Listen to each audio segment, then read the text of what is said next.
คำเดือนมาผัวกูเคยจับเคยบ่ายเอาให้เมียเบิดกูบาดกูสตังค์เอาใช้ได้บ่เคยรักลูกรักเมียแล้วเงินเรื่องคำนี่เท่าไรให้เมียเบิดเบิดละก็แล้วขี้กูนี่ แล้วเงินเบิดมันเบิดแล้ว ขี้กูนี่ บ่ลำไรหักกันแพงกันครอบครัวมันอยู่ได้ยันผัวยันเมียถ้าผัวไปทางเมียไปทางมันอยู่กันได้ชีวิต ทุกหากันโหลดนี้ปอบมึงจะให้แม่ประทับใจบ่ แต่ชุดสิว่า จะให้ กูคิดว่ากิ่งทองใบ เว้ย มันเป็นพี่เนาลุงกิ่งทองใบหยก อิงทองใบหยกวะนะ เจ้าพี่เนากับลูกพี่ยังกันแล้วกิ่งทองใบหยกกูกับผัวกูนะกูสร้างคู่สม แต่งเอาหญิงแต่งเอาแต่งเอาหญิงอะไรมีความสุขกับแต่งเอา เอาดอกมันกับเอามึงคือกัน แต่งเอาอันนี้ที่มีความสุขกับเบาเอาหนูแต่ว่าข้างในอย่าทุบอย่าหาไปหลักทุบอกเด้อ ยังหน่อยเงินดำคำเดือน มีความสุขจังไดคือตาแดงจริงคือยังสั่นอย่าหายอย่าหายประทับใจหลายบ่กินต้องใบหยกกันสิหายหลัง หมดแล้ว เว้ยเดี๋ยวใจอ่ะเดี๋ยวใจปวดหัว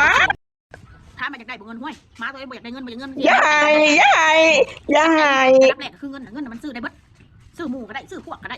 ซื้อให้คนหักจากคนสั่งให้คนหักเขาก็ได้เบิดเงินมันกะทีพวกนี้บาทนี่ไล่ประโยชน์นะเด้เบิด นี่ล่ะกับพอมึงกินแบบนี้ล่ะมึงเลยบ่มีเงินเพราะว่ามึงเงินเป็นเงินมึงต้องบูชาบ่แม่นมึงสิเอามาซื้อทำลายคนแบบนี้ที่หาเมืองเถียงโลดนี่ล่ะมึงนี่ล่ะมึงจังถูกยากปากหมองอยู่ปากเปียกแบบนี้ที่หาเมืองอีเปิดโอ้ยก็จังว่ามึงจังบ่มีเงินอยู่ซุมื้อนี่นั่นล่ะเทวดาเพิ่นไว้มึงมีดอกอีหาพอมึงบาปมึงตัวไปหนีเทอย่ามาให้อยู่นี่นี่เท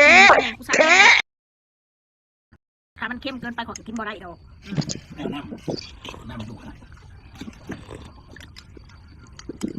ไอ้มันจะไปกินเค็มกับดอกกระเดียด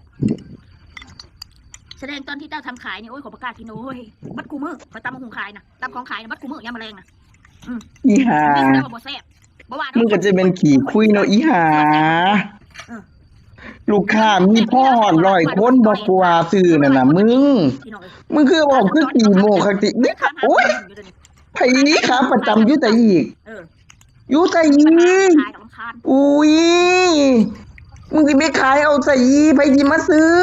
คนเฮาถ้าบ่แซ่บเขาซื้อเทื่อเดียวก็เขาก็ซื้อเทื่อเดียวก็มีแต่ซุ่มมึงซื้อคนนึงเขาขายของกับบ่แพงของผู้อื่นเขาซื้อเทื่อเดียวเขาบ่ซื้ออีกเลยเป็นตาแซ่บผู้ใดก็ว่าแซ่บเฮ็ดให้แม่ชุดแยกนี่ฮะสั่งกิเมลมาด่าจิตตู้ด่าไล่สู้อะไรบ่มักกูนั่นสั่งกิเมลมาด่าเขาแผบยันบ่ได้ด่าด่ารวดด่าได้ก็ได้นั่นถูกต้องด่าแล้วได้ก็ได้นั่นแหละคือมึงนั่นล่ะถากแทงคนหลายนั่นล่ะมึงเกลียดคนอื่นคนนึงก็เกลียดมึงเข้ากระดูกดำอีห่า